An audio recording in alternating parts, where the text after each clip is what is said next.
Thanks so much for listening. Before getting into today's episode, I just wanted to let you know that I would love to add value to you, your organization, and those you serve through speaking, training, professional development, or coaching. I've been fortunate to work with those in higher education, pre-K-12, and more recently, the corporate space. To learn more, visit my website at cjleadership.com or send me an email at chris@cjleadership.com. I can't wait to hear from you, and now on to our episode. Welcome back to the Department Chair Leadership Podcast. As always, I'm so happy when you take time out of your busy schedule to not only improve yourself as a leader, but also those you serve, because best way to improve an organization is to improve the leader. Going to do something a little different here, and hopefully this adds value to you.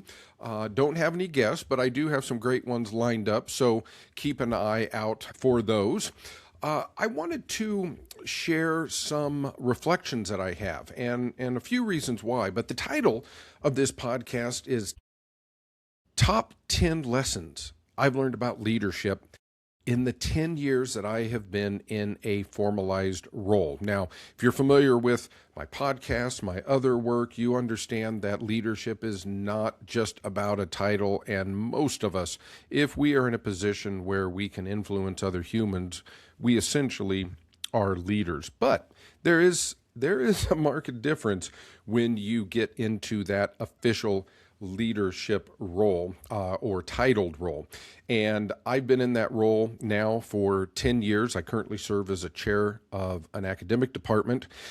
And the other thing that that I want to that really got me thinking about this is for all throughout my career as a chair in higher ed, I've been attending the Academic Chairpersons Conference, one of the best conferences out there, one of the few conferences out there dedicated to the specific needs of not only academic chairs in higher ed, but also those that are in what we would call those middle-level leadership roles.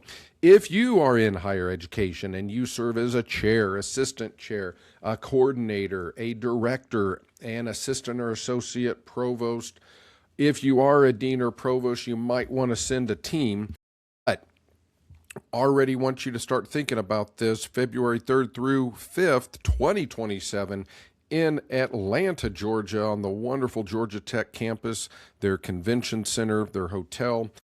Also, just got back from that conference. I was able to co-teach the New Chair Alliance, and it was so fulfilling to work with these new leaders. And I also had a few of you, maybe you're listening, mention that you were fans of the podcast. Literally spanning the country. Had one person from San Diego, if you're listening, hello. Had another from Boston. Really energized me to keep doing this work. What I wanted to do then is share top 10 lessons that I have learned in the last 10 years of serving as a department chair. Now, you're going to notice that these are somewhat, I guess, for lack of a better term, neutral, meaning if you didn't know what I did, if I just told you I had a leadership title in an organization, I don't think you would be able to guess my profession or the industry that I worked in, because leadership is leadership. Yes, there are some nuances based upon our industry or based upon, in my world, if you're in higher education.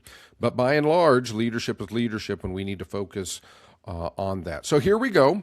Hopefully, this will add value to you. So here we go. Number one, first thing, my top 10 in 10 years that I have learned. You, as a leader, you're in the people business. Period. You're in the people business, all right? You might be in a different industry. I'm in higher education. Specifically, I am blessed to chair a very large and vibrant teacher education program. From a leadership perspective, that means I get the opportunity to solve a lot of problems and learn from a lot of my mistakes at times. You're in the people business. I write about this in my chair book. If you're looking for a book, by the way, the Department Chair Practical Guide to Effective Leadership, I'll put the link in the show notes. But you're in the people business. Your ability to successfully influence others, to get people to move from point A to point B, to move the needle, whatever that needle is, it's a metric of some kind. It all comes down to influence. Now, you know, if you've listened for any length of time or have read my book, I define leadership as influence through courage, character, relationships, and service. In a word, it's influence. You're in the people business. And everything that you are going to do that is successful or not is related to your ability to understand, work with, and support people. You know, my background is as a teacher. I started as a public school teacher. And the reason I bring that up is because in public school education, we talk a lot about social emotional learning, SEL for short. If you're leading effectively, you need to be a social emotional leader. Can't force anyone to do anything they don't want to do. Let me say that again. In any organization, you can't force anyone to do anything they don't want to do. It's all through social influence, and you have to understand people. You could be the best widget maker on the factory floor on the floor of the widget factory. Doesn't mean you're going to be the best CEO of the widget factory. To some regards, you have to understand that while doing the job or jobs in the organization first are necessary in and of themselves, they aren't sufficient. And a lot of that comes down to your ability to understand you are in the people business. While everything rises and falls on the extent to which you can develop relationships, you're going to have to understand your people. My acronym, I always say you might not like everyone you serve every day. They may not like you, but you got to love them. And that means you got to lead others with vulnerability and empathy. Second thing I've learned, conflict happens every day, and that's okay. Let me say that again. Conflict happens every day, and that's okay. You know, this is related to how you develop relationships. But oftentimes, if you ask somebody that maybe had all of the leadership leanings and everything they should have had to move into that formalized role, what's holding you back or why don't you want to do it? Oftentimes they'll point to, I don't want to deal with the conflict that I see my leaders addressing. Here's the thing. If you go into the medical field, let's say you want to be a surgeon, probably can't be scared of blood. If you want to be a leader, doesn't mean that conflict is comfortable or that you actually like, leaning into it, but you're going to have to deal with it. And you're going to have to get skilled at dealing with conflict because some form happens every day. And like I've said often on this podcast and in my chair leadership book, is a lot of that is understanding that we get one chance to fix the problem, and if not, it grows, and then the problem is not the initial problem, it's that we didn't address the problem, and oftentimes that is because we don't want to address conflict. Now, there are ways that you can address conflict, so if you are interested, I write about that in my chair book. Those of you in the K-12 world, I had a book just come out not too long ago on teacher leadership. I go into probably an even more in-depth template in that book, but conflict happens every day, and that's okay. The third thing of my top 10 that I've learned in 10 years of leadership, you need to be able to give to others freely. What I mean by that is, and oftentimes serving others means two things here. You're often going to give more than you receive, and oftentimes those good works will impact and influence lives of those you serve. So while it will be influential, it'll probably go unnoticed and certainly won't come with any formal recognition. I mean, it'd be nice to, get a plaque and a gift card or whatever, but give freely, understand you're going to give more than you receive, and it probably will go unnoticed, but you know what? Do it anyway. We are always the most qualified and equipped to help the person we used to be, to help the individual, to help the professional, fill in the blank, right? So I want you to think, when you first got into whatever industry you're in, you either had a leader that you needed, or there were parts of your leader or leaders that maybe missed the mark. Be that person, be that leader that you needed for those that you serve. And that means you have to have a servant-based mindset and give freely. The fourth thing that I've learned is don't dwell on legacy. And what I mean by that is it is human nature to think about, what have I done when the time comes that I move on for whatever reasons? Will I have done enough? Will they remember me? And that's human nature. But, I define legacy as the extent to which we're able to influence those whom we will never meet. It's similar to planting a tree that we plant a tree. We're pretty much doing so to provide shade for people we'll never meet. And in many ways, we might not be able to enjoy it ourselves. So legacy doesn't mean that they name a building after you. That's great. Legacy doesn't certainly or should not mean that you are so invaluable that the minute you leave, everything just falls apart. No, that's not legacy. Legacy is, have you done things? Have you spoken into the lives of others? Have you led the right way so that you're able to influence those you will never meet? And this is kind of related to my third point about giving freely. We should serve others for the sake of serving others, not to bolster our own ego or call attention to ourselves, or, again, try to chase after some legacy that we've cognitively constructed. Because when we leave, we leave. I learned this, it's a great lesson, after spending some time in K-12. I left K-12 to go be a professor in higher education.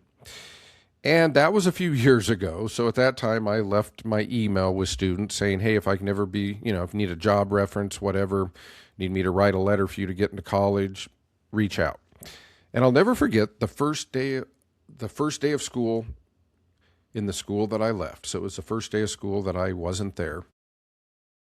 I got an email from a student, and it started with, well, Dr. Yoakum, you've been replaced. And then it went on, rightfully so, to say, oh my gosh, your room looks different, it's decorated differently, all these things. And it made me realize that everyone leaves every position. We will be replaced. And at best, the legacy that we can leave is one in which we have done things that in some small way or large way will affect people that we will never meet. Don't make longevity your only legacy. While I certainly applaud anyone that stays in a profession or one job for any length of time, generationally, we're seeing less of those. The fact that somebody has simply walked from their vehicle to their office more times than the average person in and of itself doesn't mean they've left a legacy. A legacy, again, is about the impact based upon the relationships that you make. Maybe think about legacy. Don't get too caught up in it. Don't let it paralyze your decision making, because quite frankly, whether you're in your current job for 1 year, 10 years, or 30 years, I promise you, very quickly, your organization will replace you. And just like that email I got, if you reach out, they will say, yep, you've been replaced. The other thing I've learned, number 5, and I've heard this many times. I think I've heard this from John Maxwell at least once or twice in his writings. Your network is your net worth. Your network is your net worth. One of the many paradoxes of leadership, and there's actually a book out there, I think Tim Elmore wrote it. You should grab it if you haven't read it.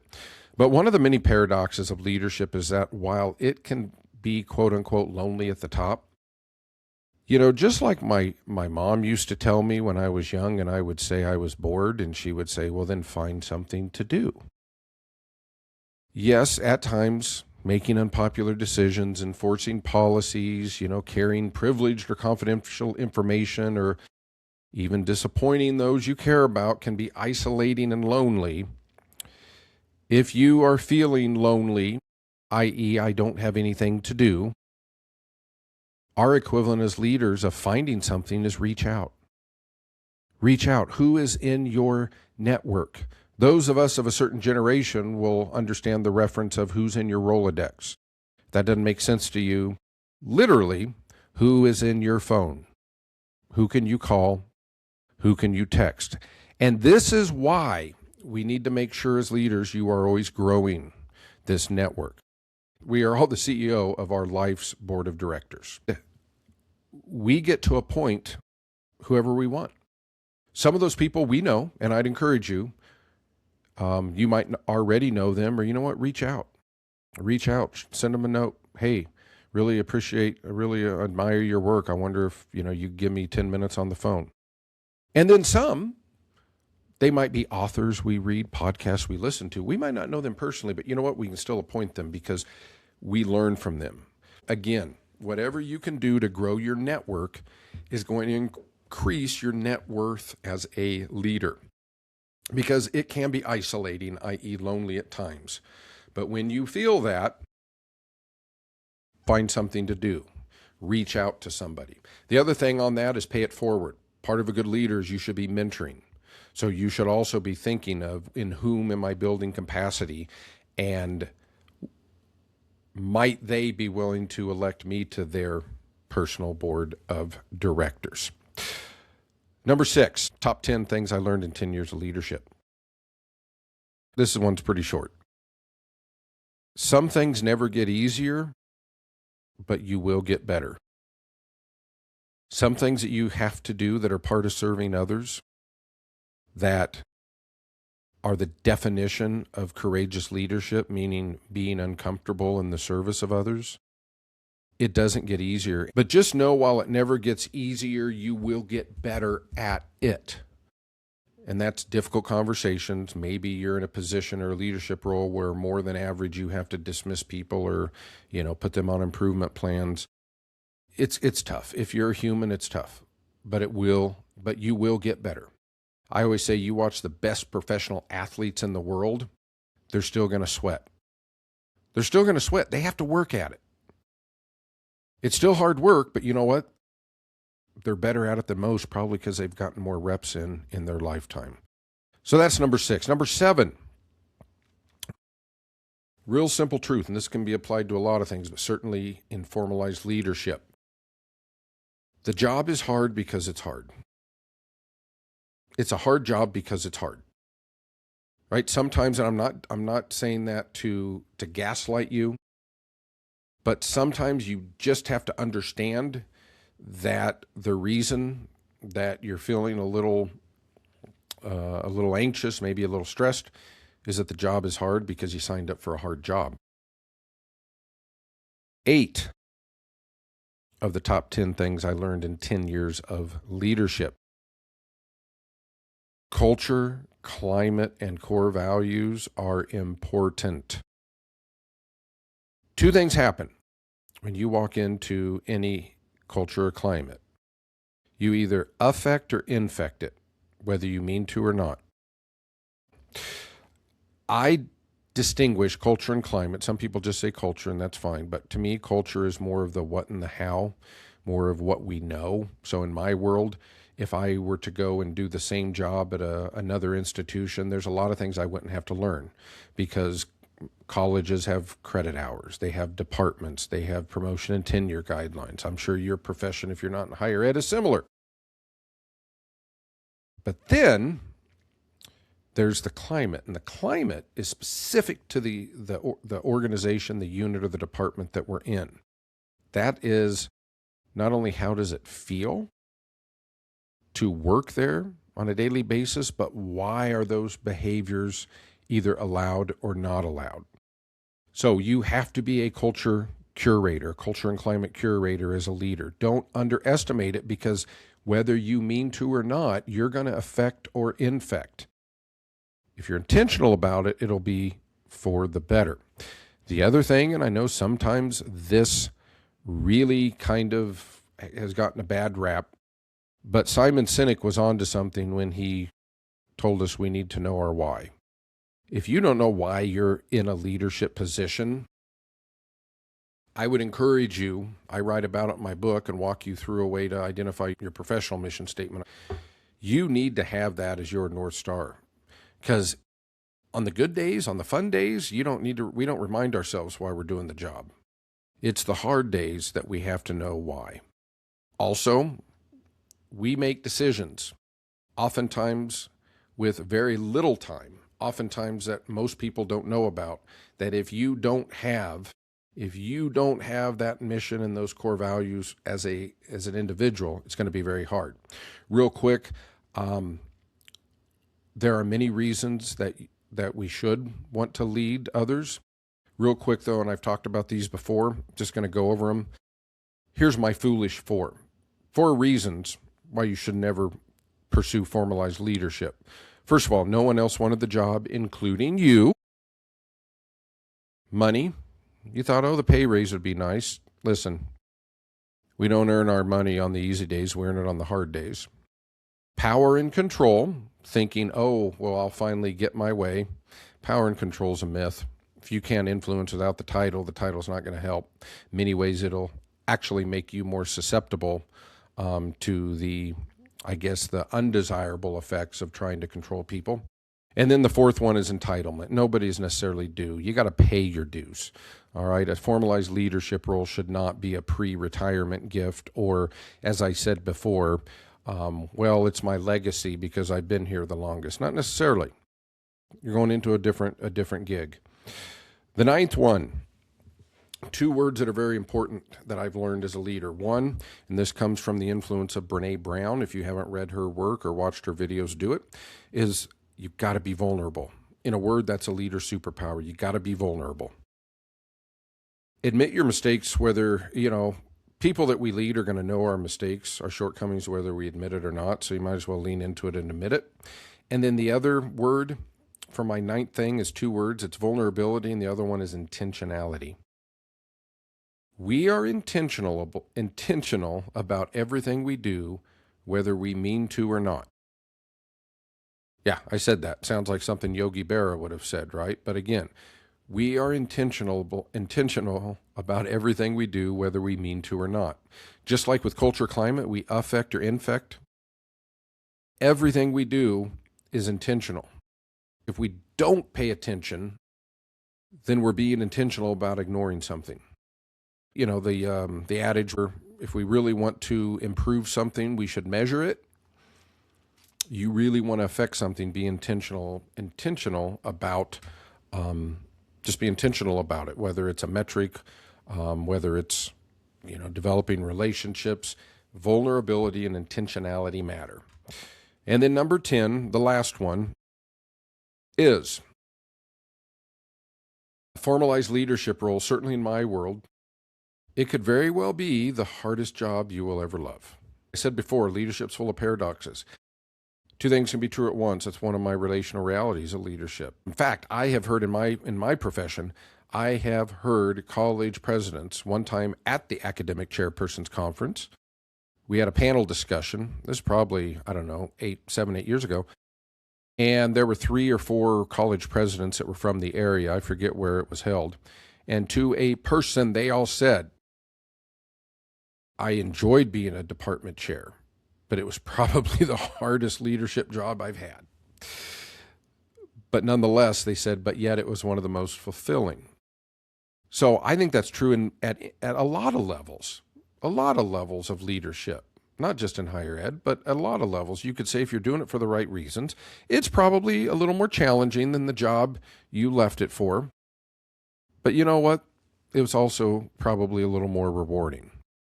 Because again, remember, we earn our money on the hard days, making difficult decisions that oftentimes go unnoticed.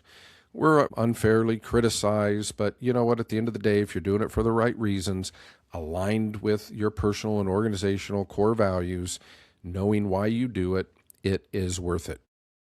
Real quick overview here of the 10 things that I have learned that I wanted to share with you in 10 years of formalized leadership is it's a people business. If you don't know people, you can't lead. because everything that we have to change in leadership involves one or more humans deciding to engage in consistent daily habits. Without that, nothing changes. Conflict happens every day, and that's okay. You got to get through it. You got to understand, right? It's kind of like the organic chemistry of pre-med. You want to get into med school, because I've had friends that have successfully done it.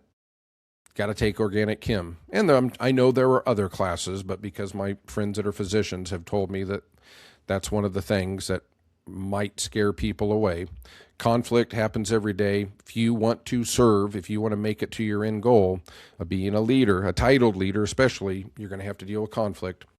Give freely without expecting anything in return or acknowledgement. Don't get too caught up in legacy. Your true legacy probably won't even know the impacts of it until long after you leave the organization. Just do a good job. Your network is your net worth. Leadership is lonely, but it doesn't have to be. Find people and also speak into others. Be someone else's mentor. Number 6, it's not going to get easier, but you will get better. 7, it's a hard job because it's hard. 8, culture, climate, and core values and your why matter. 9, vulnerability and intentionality. Very powerful, important words. And then finally, it's a hard job, but it's also very rewarding.